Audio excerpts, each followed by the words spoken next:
Okay, let's look at problem 26. It's titled Cranberry Juice.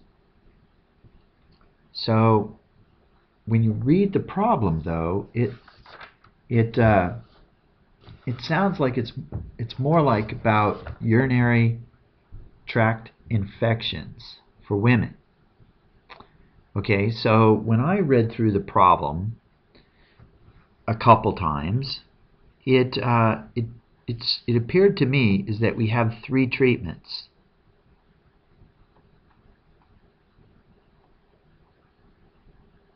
We have women that drink cranberry juice and women that drink lactobacillus,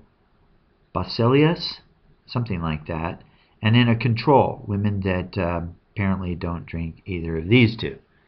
And then what we did was they counted, they kept track and counted the number of women amongst these three groups that got infections, urinary tract infections, or no infection. Okay, so it looked like we're only measuring one variable. Okay, so looking at the W's might point out that we have a categorical variable.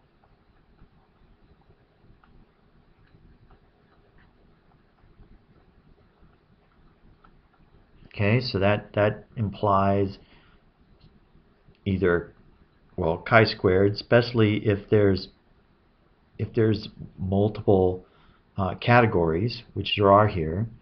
Okay, and then multiple groups with one variable sort of implies a test of homogeneity.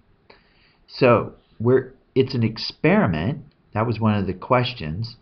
So it's an experiment. So we want to know if there's a difference. If one of these treatments can reduce the number of infections that I guess you can get, or the rate. So I think what we'd want to do is we'd want to start by saying that the proportion of urinary, the proportion of urinary tract infection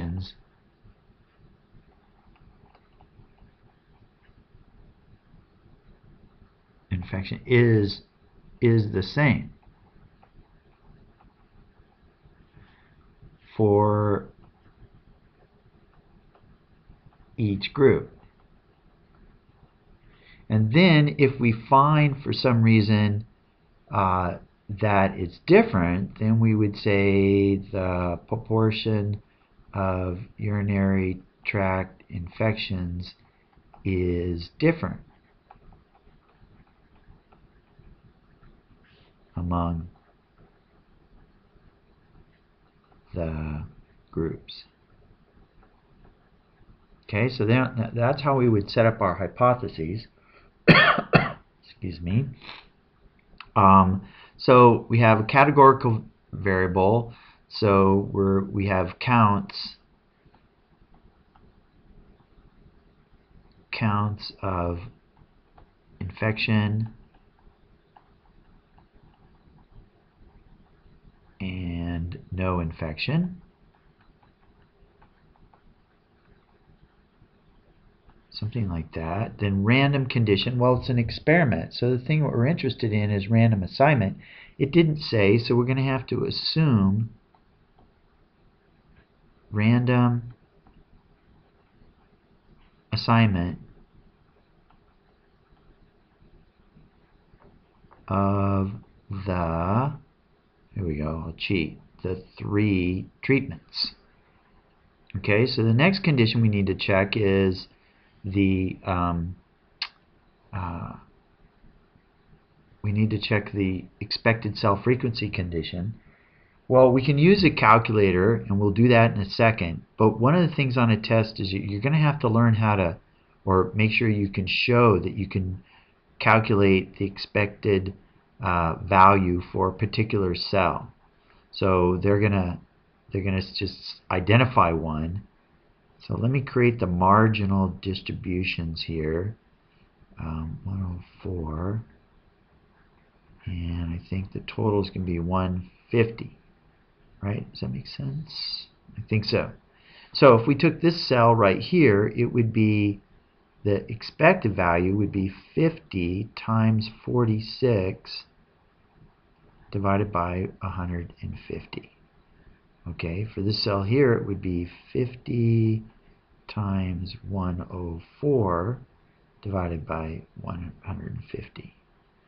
Okay, so it's just kind of like a proportion of the 50 in this group. We'd expect it to be 46 out of 150. Sometimes it makes more sense that way.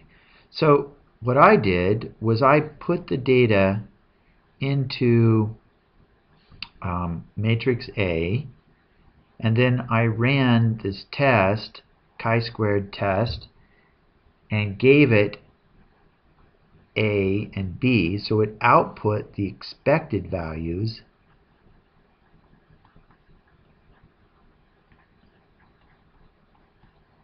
into B, and so we can see that they're all greater than 5. So here we can just say all expected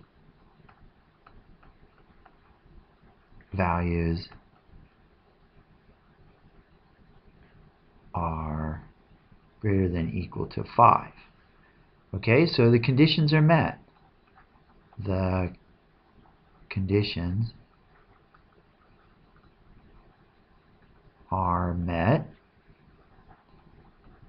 So we will proceed with a chi-squared test of homogeneity. Okay, now using, let's see, we might be able to think this through. How many rows? 2 rows, so 2 minus 1 times the number of columns minus 1, so 3 minus 1. So we've got 1 times 2 is 2 degrees of freedom. Okay? So now let's look over here at the results, and what we kind of see is that the p-value is very small. So we would say that, first we want to introduce our chi-squared value. So the chi-squared value is the sum of the observed minus the expected divided by the expected, observe my expected squared. So that's going to be 7.78. So the p-value equals the probability of the chi-squared value being greater than 7.78. So that's equal to 0.02 or 0.0205. So it's very small. So we would say that the p-value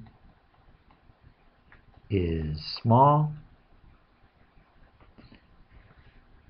Small only has 2 L's in it. The p-value is small. If we had an alpha value, we'd say that the p-value is less than alpha. So we reject HO. Okay, there is evidence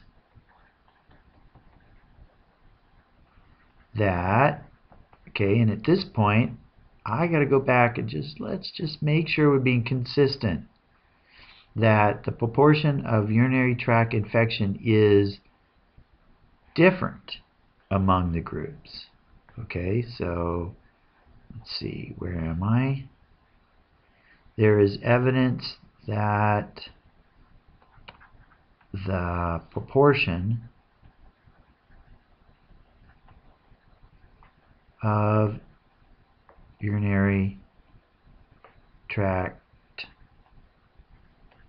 infection is different among the groups.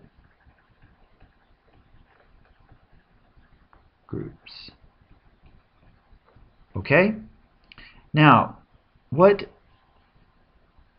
we a lot of times when we have means and proportions, what we would do is we would create a confidence interval. But here, what we're seeing that they're not homogeneous, that there's some difference somewhere.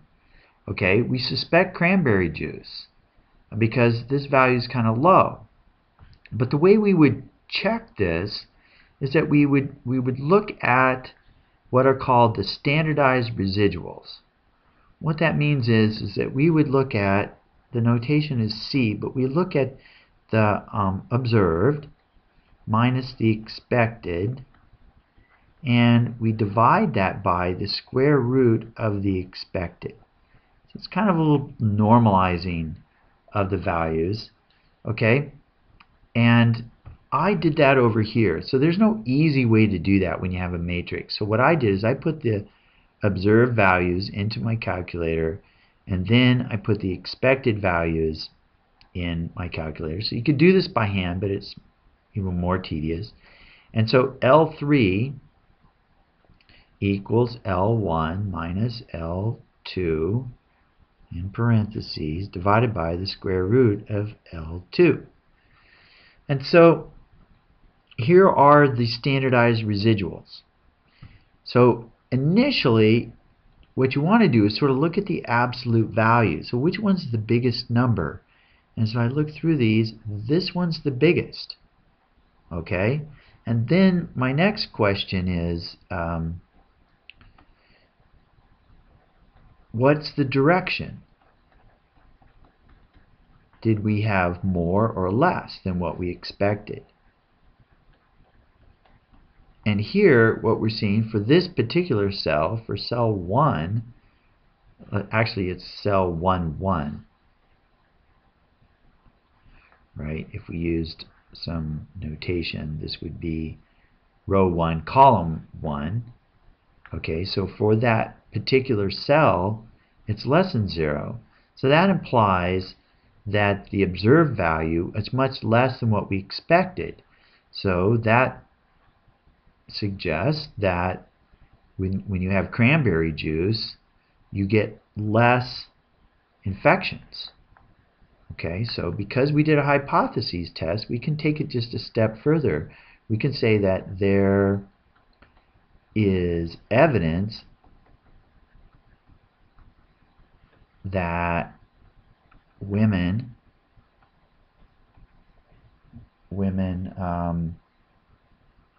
who drink cranberry juice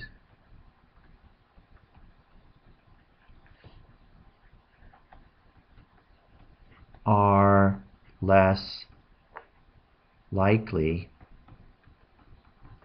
to get urinary tract infections.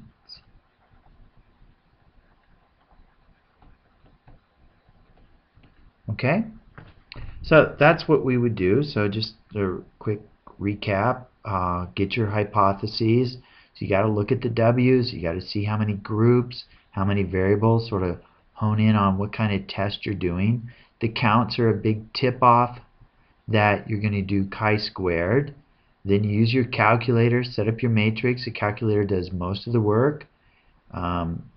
Check the expected cell counts. Use some notation